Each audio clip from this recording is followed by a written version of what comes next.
Hello दोस्तों, खैर मकदम है आपका अपने ही YouTube channel A to Z info पर।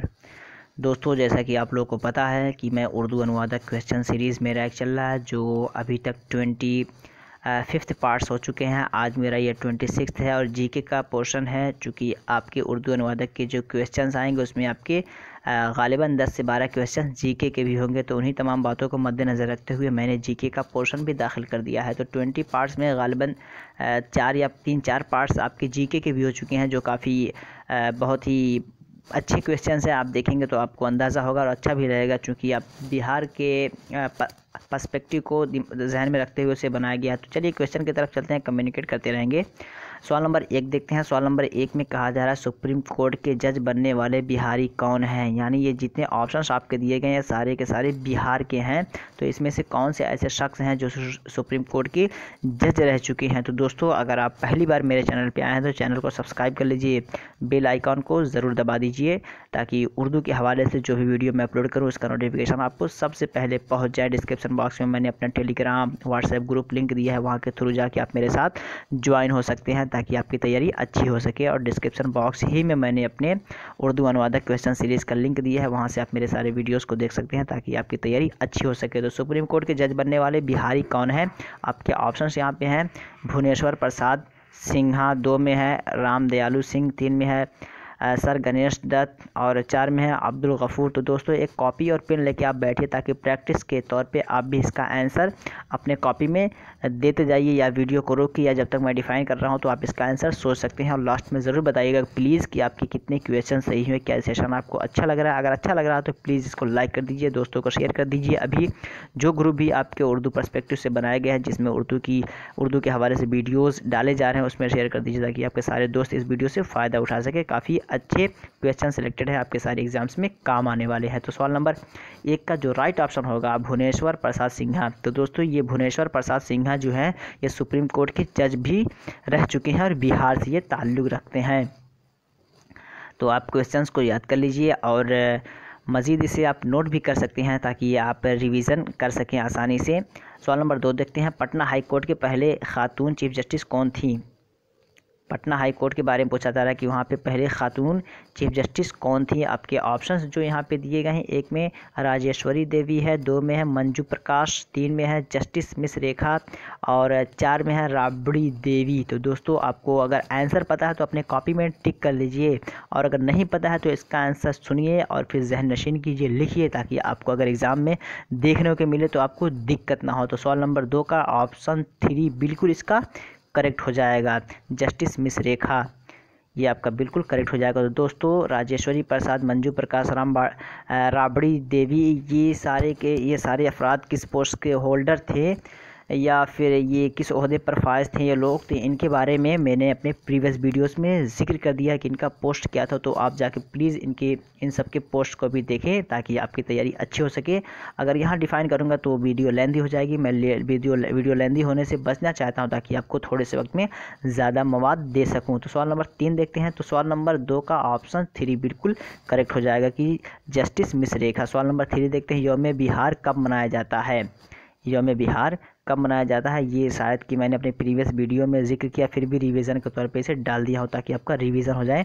अगर आप पहली बार आए हैं तो आपको ये नया लगेगा, लेकिन अगर आप अपडेटेड हैं, सब्सक्राइब्ड आप हमारे हैं, तो आपको ये वीडियो देखा हुआ होगा, आपको आपके लिए पुराना होगा और आप इसका आंसर आसानी से दे सकते हैं। यौम बिहार कब मनाया जाता है, आपके ऑप्शंस 1 में है 23 मार्च, 2 में 22 मार्च और 3 में है 22 अप्रैल, 4 में है 22 अगस्त। तो दोस्तों, अगर आपको इसका आंसर पता है तो इसका आंसर अपने कॉपी में टिक कर लीजिए कि यौम बिहार कब मनाया जाता है। सवाल नंबर 3 का ऑप्शन पूछा जा रहा है। तो सवाल नंबर 3 में 2 बिल्कुल करेक्ट हो जाएगा कि 22 मार्च। क्या दोस्तों, 22 मार्च। और इसी दिन आपका जल दिवस भी मनाया जाता है, वाटर डे भी इसी दिन मनाया जाता है। तो वाटर डे भी आपका इसी दिन मनाया जाता है, WATERDAY। तो वाटर डे आपको जल दिवस का अंग्रेज़ी तर्जुमा वाटर डे हो जाएगा। तो इसे भी आप जहन नशीन कर लीजिए। नेक्स्ट देते हैं। सवाल नंबर 4। बिहार के पहले सियासतदान जो लोकसभा के स्पीकर भी हुए, यानी बिहार के कौन से ऐसे पहले सियासतदान हैं जो लोकसभा के स्पीकर भी रह चुके हैं। आपके ऑप्शंस एक में सैयद फजल अली, 2 में सर गणेश दत्त, 3 में भोला पासवान शास्त्री, 4 में जाकिर हुसैन। तो अगर आपको इसका आंसर पता है तो अपने कॉपी में आप टिक कर लीजिए। सवाल नंबर 4 में पूछा जा रहा है कि बिहार के पहले सियासतदान जो लोकसभा के स्पीकर भी रह चुके हैं वो कौन है। तो दोस्तों इसका ऑप्शन 1 जो है बिल्कुल करेक्ट हो जाएगा कि सैयद फजल अली बिहार के पहले सियासतदान है जो लोकसभा के स्पीकर भी रह चुके हैं। तो बहुत ही इंपॉर्टेंट क्वेश्चन है, इसे आप जहन नशीन कर लीजिए। सर गणेश दत्त क्या थे, आप प्रीवियस वीडियो में प्लीज़ देख लीजिए कि इनका पोस्ट क्या था। तो सवाल नंबर 5 देखते हैं। प्रीवियस वीडियोस का लिंक जो आपको डिस्क्रिप्शन बॉक्स में दिया हुआ है वहाँ के थ्रू आप जाके देख लीजिए, आपको वाज़ह हो जाएगा। हाल में बिहार के नायब वज़ीर आला कौन हैं? हाल ही में बिहार के नायब वज़ीर आला कौन है, आपको बताना है। सवाल नंबर 5 है ये, हाल में कौन है ये आपको बताना है। आपके ऑप्शंस हैं सुशील कुमार मोदी, 2 में है नरेंद्र मोदी, 3 में है संजय कुमार झा और 4 में है नंद किशोर झा। तो आपको अगर इसका आंसर पता है तो इसका आंसर अपने कॉपी में आप टिक कर लीजिए। सवाल नंबर 5 में दोस्तों ये कौन है, सवाल नंबर 5 का ऑप्शन 1 बिल्कुल करेक्ट हो जाएगा। ऑप्शन 1 इसका बिल्कुल करेक्ट हो जाएगा। नेक्स्ट देखते हैं। और संजय कुमार झा ये कौन थे? ये आपके वाटर रिसोर्स मिनिस्टर थे। ये मतलब कह सकते हैं आबी वसाइल वज़ीर, जिसको कहते हैं वाटर रिसोर्स मिनिस्टर को उर्दू में बोलेंगे आबी वसाइल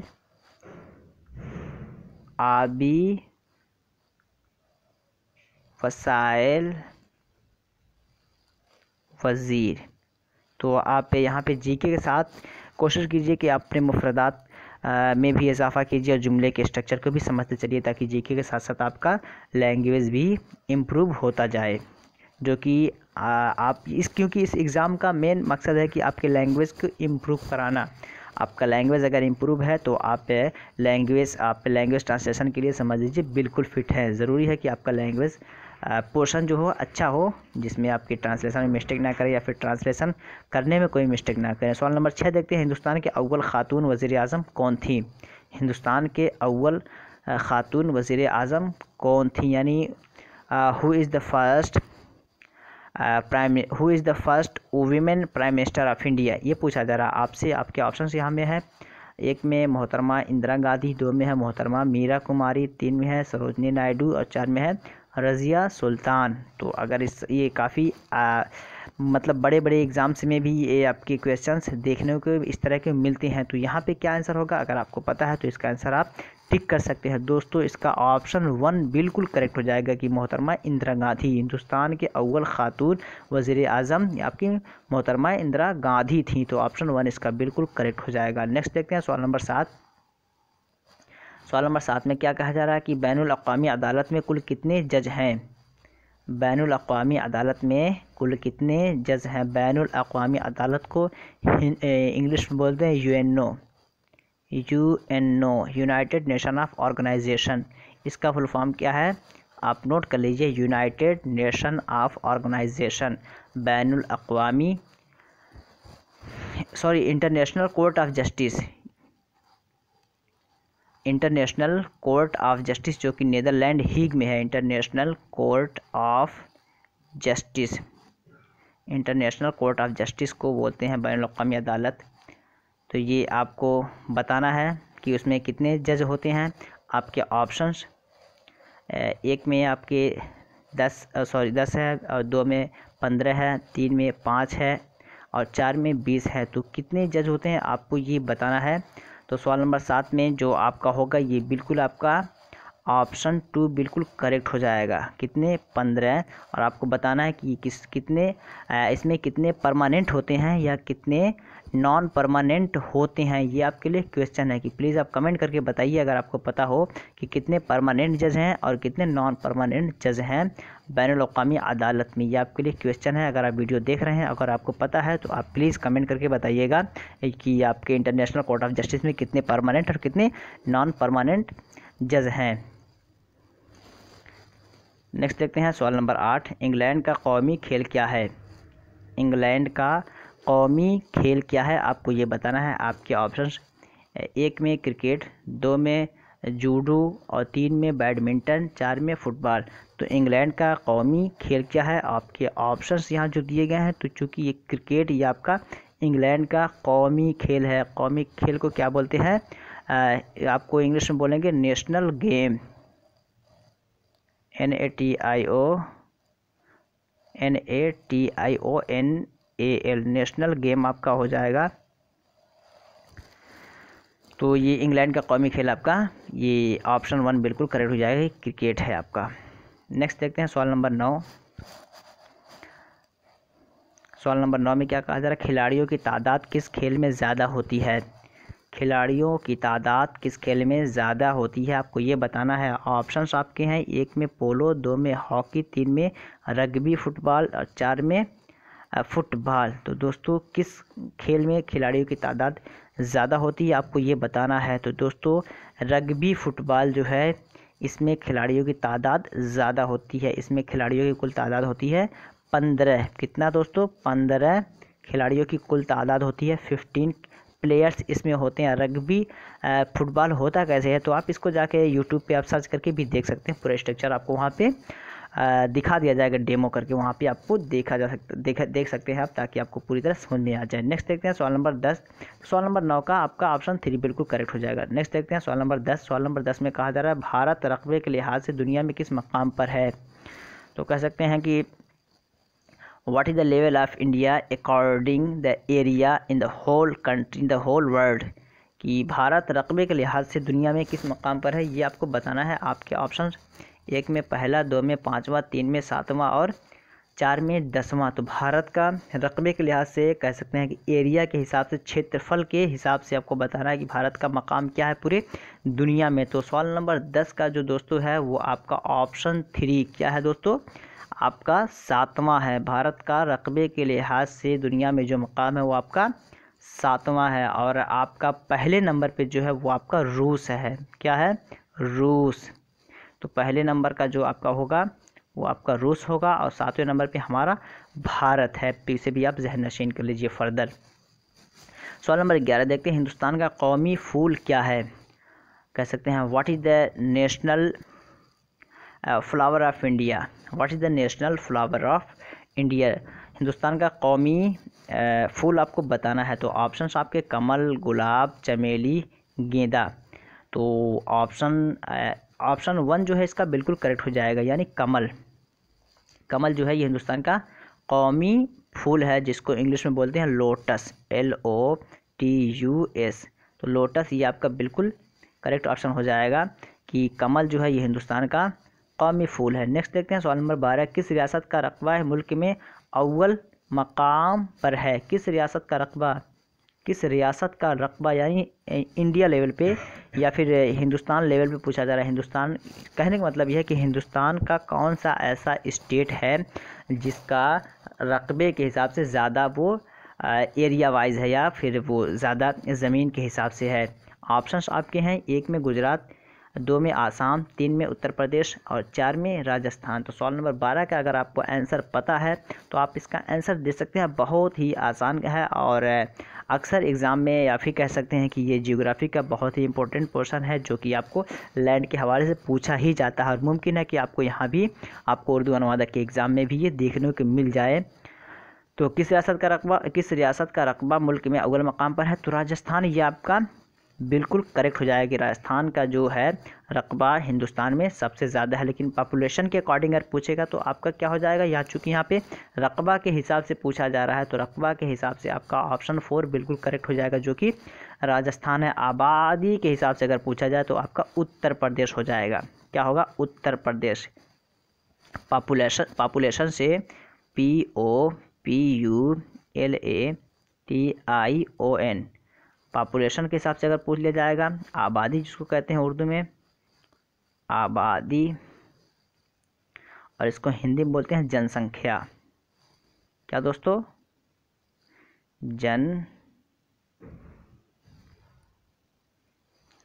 इसको आप नोट कर लीजिए कि इसको जनसंख्या बोलते हैं आपका हिंदी में। तो आबादी को जनसंख्या हिंदी में और पॉपुलेशन इंग्लिश में बोलते हैं। तो ये मुफ्रदात भी आप के वाजे हो गए, क्योंकि ये गुजरात आपका कोस्टल एरिया या कोस्टल स्टेट बोलते हैं। फिर COASTAL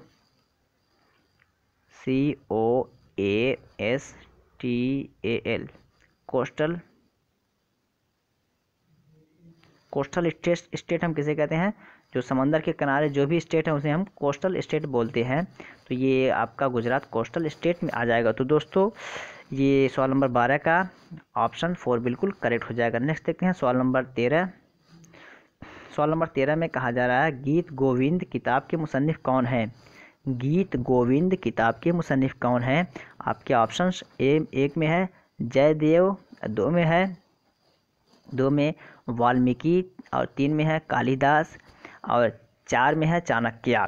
तो गीत गोविंद किताब के मुसन्निफ कौन है आपको बताना है। अगर आपको पता है तो बता सकते हैं। तो सवाल नंबर 13 का ऑप्शन 1 बिल्कुल करेक्ट हो जाएगा, गीत गोविंद। तो प्लीज़ आप बुक्स राइटर्स के नाम भी याद कर लीजिए, या जो हिस्टोरिकल बुक्स हैं या बड़े बड़े जो राइटर्स हैं, मुसन्निफीन हैं, उनकी किताबों के नाम आप याद कर लीजिए, क्योंकि एग्ज़ाम्स में किताबों के नाम या मुसन्निफीन के नाम पूछे ही जाते हैं। तो जब जयदेव यहाँ पे बिल्कुल करेक्ट हो जाएगा। यहाँ पे वाल्मीकि का अगर देखते हैं तो वाल्मीकि की किताब कौन सी है? वो आपका है रामायण। और कालिदास की चाणक्य की हम देखते हैं तो चाणक्य की अर्थशास्त्र है। क्या है?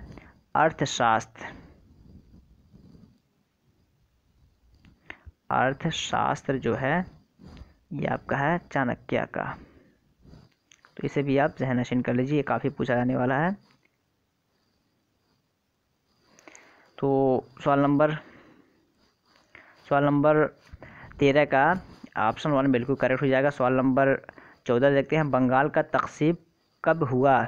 When the partition of Bengal occurred, कह सकते हैं when the partition of Bengal occurred, कि बंगाल का तक़सीम कब हुआ। आपके ऑप्शंस हैं, 1 में है 1907, 2 में है 1905, 3 में है 1919, और 4 में है 1930। तो अगर आपको आंसर पता है तो आप इसका आंसर दे सकते हैं। थोड़ा सा हम इसमें हिस्ट्री भी समझ लेना है कि दोस्तों ये जो आपका 1930 में क्या हुआ था, आपका दांडी मार्च इसमें हुआ था। क्या हुआ था दोस्तों? दांडी मार्च। दांडी मार्च आपका हुआ था 1930 में, और 1919 में जलियांवाला बाग हुआ था। इसके लिए एक लफ्ज़ बोला जाता है मैसेकर। MASSACRE,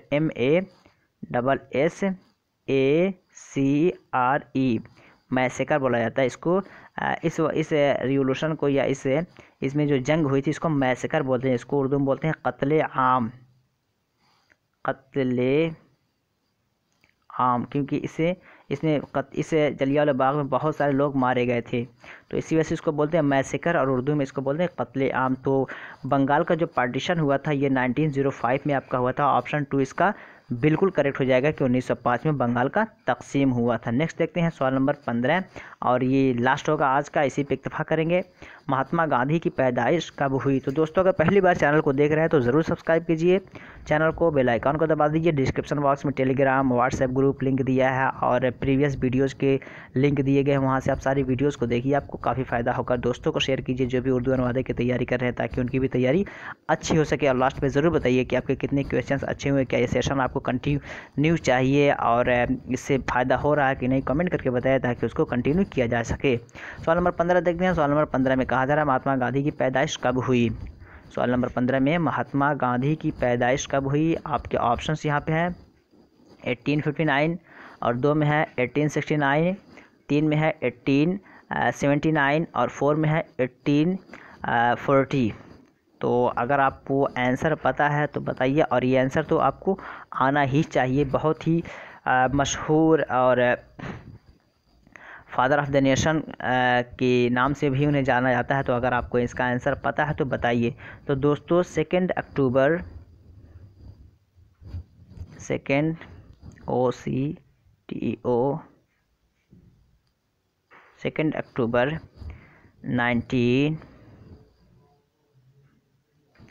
1969, यानी ये ऑप्शन 2 है बिल्कुल करेक्ट हो जाएगी। महात्मा गांधी की पैदाइश 2 अक्टूबर 1969, और 30